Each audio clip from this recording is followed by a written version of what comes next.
Hello dear students, welcome back to English literature class.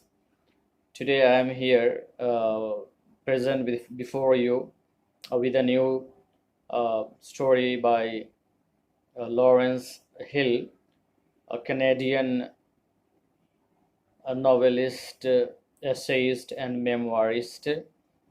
He is famous for his novels. His subjects of writing have been uh, human rights, particularly the rights of black, and his family has been associated with human rights, and they have contributed a lot for the black people in Canada. Uh, Three famous books I have mentioned here, written by him. He is known for his 2007 novel, The Book of Negroes, and 2001 memoir, Blackberry Sweet Juice, and On Being Black and White in Canada. Lawrence Hill was born in the year 1957 in Newmarket, Ontario, to an American couple who had immigrated to Toronto, Canada from Washington, D.C., America in the year 1953. His father was black, means a Negro or from African origin, and his mother was white from European origin. He got his bachelor's degree in economics and master's degree in writing from Johns Hopkins University, USA. His father, Daniel Grafton Hill, and mother, Donna M. Hill, they were pioneers in the fields of human rights, and they contributed, as I mentioned before, for the rights of the black in Canada and other countries.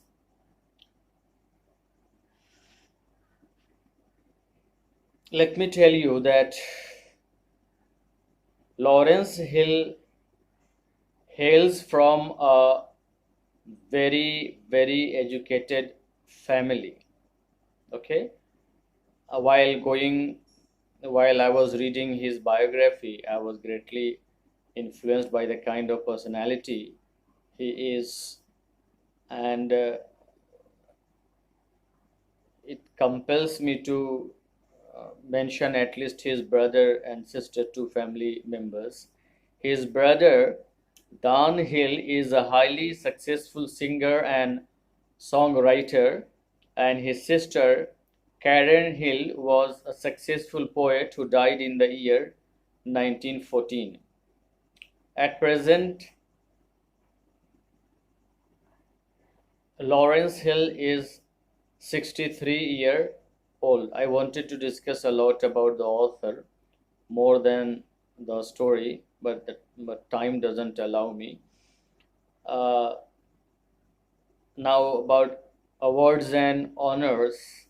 So when I was reading about the awards and honors, there are so many I cannot mention right now. I hope when I have a substitution in your class, I'll mention all of them. Okay.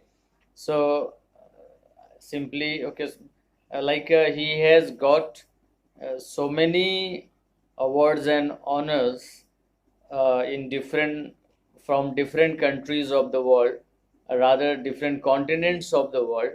Okay, so that remain to be discussed. Okay, now let's discuss the topic. The topic for today is so what are you anyway? I repeat, the topic, the title of the story. So, what are you anyway? So, what are you anyway? Okay. Generally, we do not ask such questions. So, what are you anyway? Who are you? What's the name? We ask. So, what are you anyway? In the beginning, was to tell you, I thought that I should tell you the summary of the story and then I should explain it. But at the 11th hour, I got an idea that no, I should rather make you enjoy the story. It's very interesting and it's a serious topic, is serious, but it is like given in a very interesting way. At least I have found it so. So now the story begins in the words of the author. The story begins with a girl named Carol, rather a teenage girl or a teenager, Carol. And the story takes place in an aeroplane. Okay, so shall I begin the story without wasting your and my time? Okay, so here Carol settles in seat 12A, that is her seat number. Beside the window, it is a window seat, puts her doll on a vacant seat that is lying vacant near her own seat, and she holds up a mirror and looks into her own dark eyes. She examines her handful of freckles. Freckles are the small patch of light brown color. Okay, so she is trying to see whether some pimples are there on the face, but she doesn't find any pimple or of any sort on her face. Rather, only the clear complexion that her father, she has no pimples on her face. It is very clear and beautiful. Only the clear, how is the appearance of the face? How is her face? It's a clear complexion that her father, Carol's father, calls milk chocolate. Okay, now you can visualize the color of the face, though it's none of your business to do so. Okay, this is yours, I believe. Who says this? I'll let you know. A big man with a sunburned face is holding her doll upside down. She put her doll in on one of the on that seat which was vacant. Now a man comes. Okay, how is the man? He is a big man and his face is sunburned. Okay, sunburned face. He is holding that doll upside down. Okay, the head down. Carol asks for the doll. May I have her, please? Carol says. That girl. Okay. He turns the doll right side up. He turns the doll right side up. Now the head up. Okay.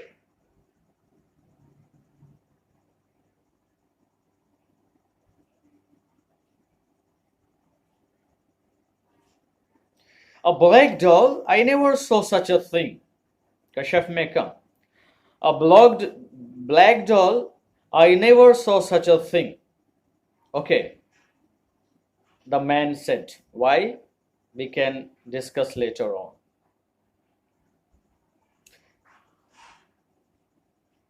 Her name is Amy. May I have her, please?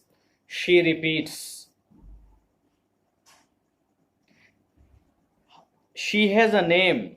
The doll has a name. Its name is Amy. Here I feel that the girl, Carol, is hurt due to his harsh words that he calls it a black doll. I have never seen a black doll like that, the big man says. Henry Norton cries the man's wife, give the doll back this instant. So here we are informed, we come to know the name of the big man with a sunburned face is Henry Norton. His wife is there and she cries out to him, you give the doll to the girl. Okay, please give the doll to the girl. Okay. Carol tucks the doll close to the window. The man sits beside Carol. The woman takes the aisle seat. So as we know, Carol is sitting on a seat near window. Then is uh, that man. Okay, that big man is sitting after Carol, and after that big man, his wife is there. Her name is Betty Norton. She is sitting on an aisle seat where the passage goes. No, near the passage there is a passage between the rows of the uh, you know seats. Okay, in bus or in train and in plane as well. Okay, so Carol puts her doll near the window. Okay, don't mind him, the woman says, leaning towards Carol. By the way, I am Betty Norton and he is my husband Henry. Now, the woman, the big man's wife, tries to communicate with uh, Carol, saying that don't mind him, he is like that only. Okay, don't mind him, don't feel bad. By the way, I am Betty Norton. Who says this? The big man's wife. To whom? To Carol. The man next to Carol hogs the armrest and he keeps looking at her. Now he hogs, the word H-O-G-S. H-O-G, hog. What does it mean? It is a verb, hog. Hog, the Oxford Advanced Learner Dictionary says, hog means to take or use most of or all of something in an unfair and selfish way. I am always troubled while traveling in a train. Those people will be there healthier than me and they will be occupying more space and putting their hands here and there disturbing. So he is that kind of a man. He will occupy his own seat and then he will put his hand and try to usurp the other's place as well. Okay, so you have, I think, understood that. Okay. Okay. The stewardess passes by, checking seat belts, everything okay. Okay. Stewardess is that air hostess. She checks the seat belt. It's okay. Now the plane is ready to take off. May I go to the bathroom? Carol asks. While the plane is preparing to take off, Carol wants to go to bathroom. Do you think you could wait? We are about to take off. The air hostess tells her that the plane is about to take off. If you can wait a few minutes. Okay. Okay. Carol looks out of the window, sees Toronto Airport, the airport in Canada. Buildings fall behind and wonders if her parents are watching. Say goodbye. She instructs Amy, that doll. Okay, she is instructing with the doll. Please say goodbye to my parent, father, and mother there. Okay, and now the plane is starting to take off. It is uh, running on the runway. Okay, and okay, so the plane is taking off. We are also taking off.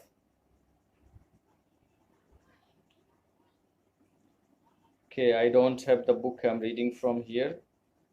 It's a bit difficult.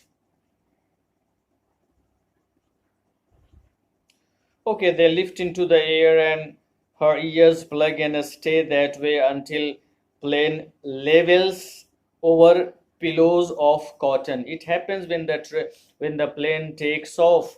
You feel a kind of emptiness or hollowness in your stomach, and your ears plug and that remain like that. So here it is one thing, until the plane levels out over pillows of cotton. So guess what is pillows of cotton? Guess. Yeah, it's the clouds. Okay, so it gets over the clouds. So that is, it looks like pillows of cotton. They burn as bright as the sun. So the clouds are shining brightly. So that is what other side of the clouds look like. That's very normal thing. Nothing to be explained here. Now, communication. Excuse me, excuse me. The man is talking to her. The man is talking to her. Excuse me, excuse me. You can go to the bathroom now. You know, the man. Which man? The man with a big man with a sunburned face. He says to Carol, now you can go to the bathroom. Okay? Carol replies, no, that's all right. The man, traveling all alone, are you? Carol, do you think Carol likes this question? I don't think she likes this question. Here it is given, Carol swallows with difficulty. I say digest in Hindi, okay. So swallows with difficulty. It means that Carol doesn't like the questions or interactions by that big man with a sunburned face. Where do you live? Carol answers, Don Mills. Oh, really? Where were you born? Were you born there? Yes. And your parents? Now, my mother was born in Chicago and father was born in Tuscan. So Chicago is in America, and Tuscan I have written here, got it from there. More you can know from your geography teacher. Here Tuscan is like between Ligurian Sea and Tyrrhenian Sea, west of Tuscany, Italy. So it's a part of Italy, more your geography teacher can say. So we come to know at least the father and mother hail from two different countries, one from America, one from Italy, right? Okay. And you are going to visit your grandparents, okay? Yeah. And your parents let you travel alone. It's only an airplane ride. She calls it an airplane ride. Okay, bike ride. And I'm a big girl, I can do it. Carol says confidently, I'm a big girl, I can travel alone. What's the problem in that? The man lowers the back of his seat and chuckling, laughing quietly, he whispers to his wife. The big man, Henry Norton, with a sunburned face, whispers to his wife,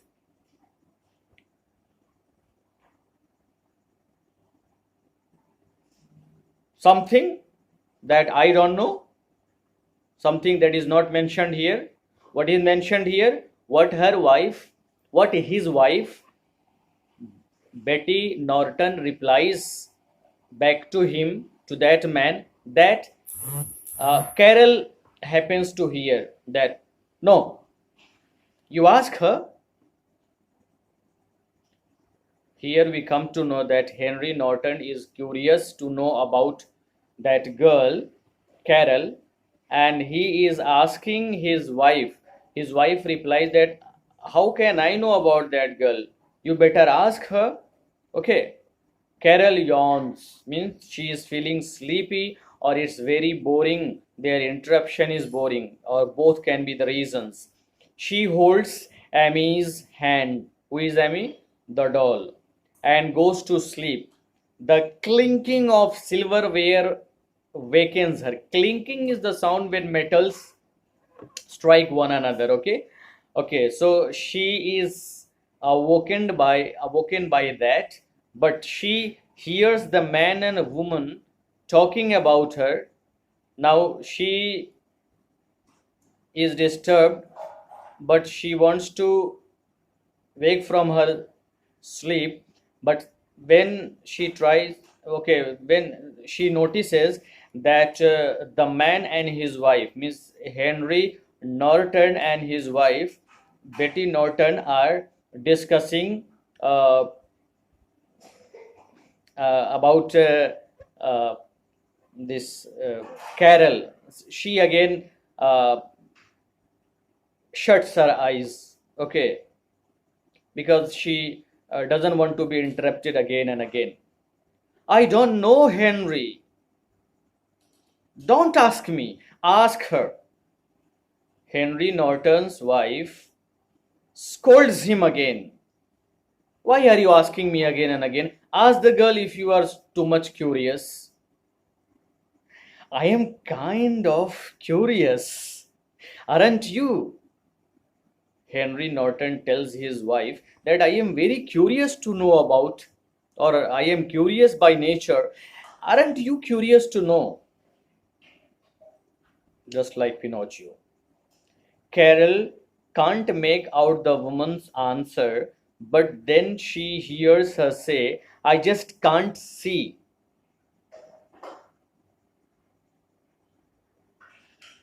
I just can't see.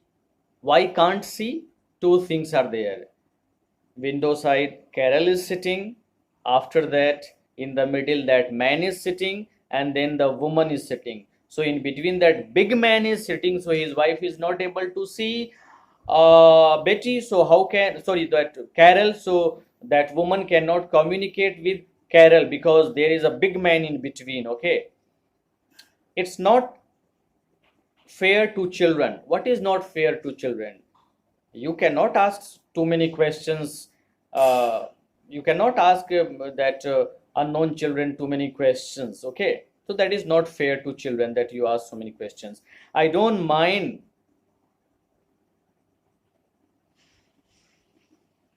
I don't mind